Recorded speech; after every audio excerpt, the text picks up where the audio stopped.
Bom dia, oitavos anos, tudo bem? Aproveitaram o feriado? Espero que sim, que estejam bem descansados e prontos para mais uma semana de estudo. Então, essa semana é a semana do roteiro 27 e no roteiro de língua portuguesa, a gente vai conhecer um pouquinho mais da história da nossa cidade, aprender a importância dos argumentos e dos contra-argumentos e também o gênero textual Memórias Literárias. Vamos lá? O primeiro texto que aparece para a gente é o texto Guarujá abandonada por 3 séculos? É uma pergunta, tá bom? Toda vez que eu tenho uma pergunta no título de um texto, isso serve para quando vocês forem criar os textos de vocês também. Toda vez que o autor ele coloca uma pergunta, a gente fica esperando que no desenrolar do texto as respostas sejam apresentadas para a gente. Então vamos ler juntos? Guarujá abandonada por 3 séculos? Basta uma pesquisa simples sobre Guarujá no Google e chega-se à conclusão de que a história da cidade é retratada quase sempre da mesma maneira. A ilha é descoberta pelos portugueses em 1502, mas devido às características físicas e aos ataques tupinambás, ela fica abandonada por mais de 300 anos. O que de fato mudaria o rumo do local, segundo os sites oficiais e agências de viagens, seria a criação da vila balneária em 1893, atraindo o turismo à região. Contudo, vejam bem que o segundo parágrafo começa com essa conjunção aí, contudo.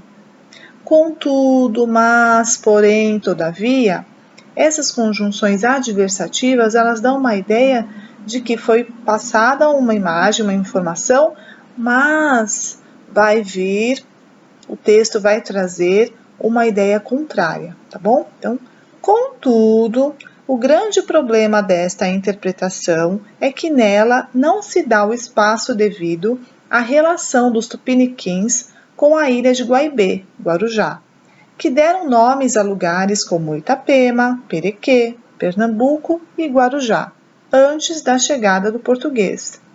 Nem a trajetória dos negros, como os escravizados na armação das baleias, nem ao surgimento do caiçara, fruto da miscigenação e das vivências dos europeus, africanos e indígenas.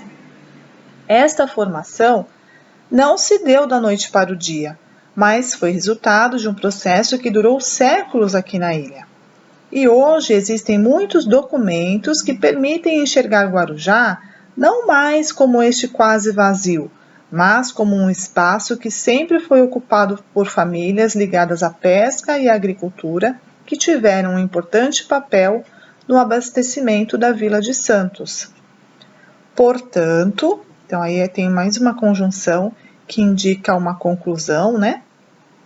Portanto, quando Guarujá foi aberto ao turismo em 1893, já existiam famílias centenárias vivendo aqui, e novos estudos têm mostrado que a cidade, que já é famosa por suas praias, sempre foi rica em cultura, folclore e histórias de vida que ajudaram a formar o cidadão guarujaense. Aí aparece a fonte, né? Textos de Wendel Alexander da Litese Costa, a ilustração de pescador Manual Caiçara de Ecoturismo, de base comunitária do Instituto Eco Brasil. Então vocês percebam que é um texto que ele tem uma pergunta, né, como título, e ele vai responder essa pergunta mostrando que a informação que nós temos no primeiro parágrafo, e depois ele vem elucidando, explicando melhor que não é bem assim, tá bom?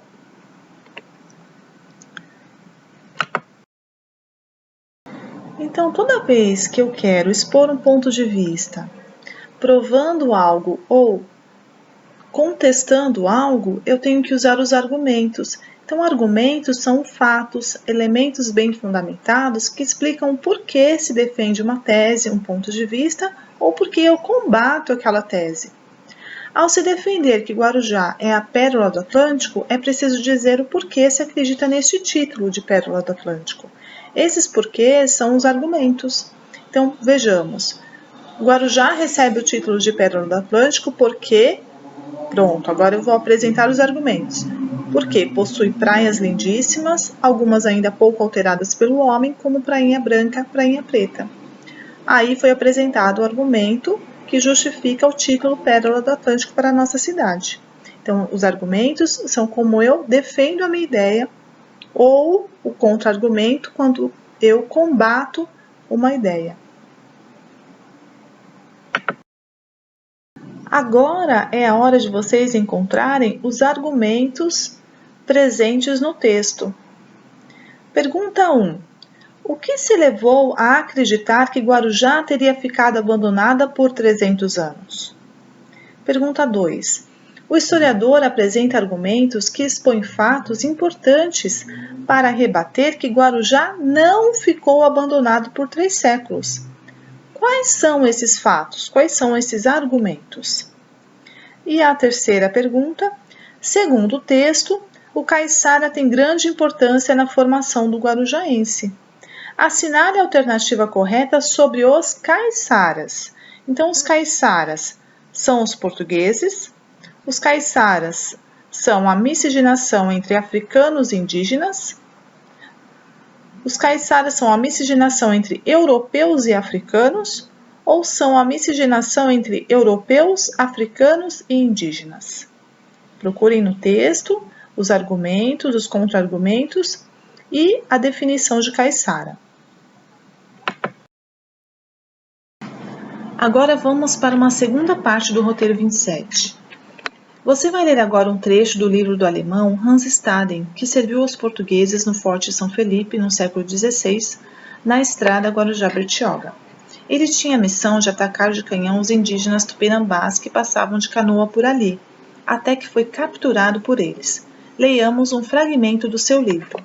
O livro é o Duas Viagens para o Brasil. Fica aí uma dica de leitura. Então, texto 2. Quando eu estava andando na floresta, eclodiram grandes gritos dos 2 lados da trilha, como é comum entre os selvagens. Os homens vieram na minha direção e eu reconheci que se tratava de selvagens. Eles me cercaram, dirigiram arcos e flechas contra mim e atiraram. Então gritei: que Deus ajude minha alma. No interior da caiçara, cercado feito por ramos, as mulheres se jogaram sobre mim, golpearam-me com os punhos, arrancaram-me a barba e disseram na língua delas: com este golpe vingo o homem que foi morto pelos teus amigos.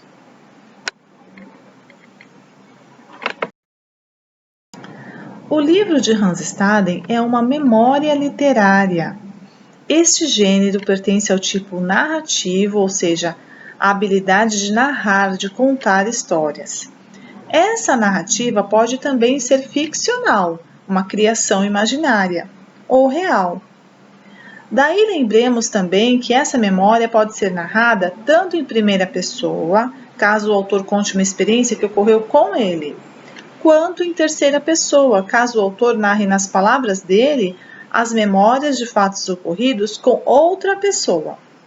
Atenção! Ao narrar em primeira pessoa, significa que a história poderá ter apenas um ponto de vista, que é a versão de quem conta. Então, a questão 4 diz assim: sobre o trecho que lemos da narrativa de Hans Staden, ela ocorre em primeira ou terceira pessoa? E explique, tá bom? Então, coloquem o que vocês acham, se é primeira ou terceira pessoa, e expliquem, justifiquem o porquê de vocês acharem isso. Quinta questão. O narrador usa uma palavra, um adjetivo, para caracterizar os indígenas. Qual é essa palavra? Encontre no texto essa palavra, esse adjetivo. A produção de texto é um desafio. Qual é esse desafio? Você escrever em primeira pessoa uma cena de um relato de ficção no gênero memória literária, como se você fosse um índio tupinambá, sobre a captura de Hans Staden. Então imagine que você viveu essa história se colocando no lugar dos indígenas. onde para eles o inimigo é Hans Staden. Você poderá descrever, na visão do índio, quais características físicas, comportamentos que fizeram com que o índio visse Hans Staden como inimigo. Use a sua imaginação e capriche na produção de texto. Então, revejam o vídeo explicativo, tirem as dúvidas de vocês. O nosso plantão será pelo WhatsApp e pelo e-mail. Deixem os roteiros em dia, não acumulem, porque depois fica mais difícil, fica mais complicado de vocês se animarem para fazer. Se cuidem. Beijos, fiquem com Deus, bons estudos.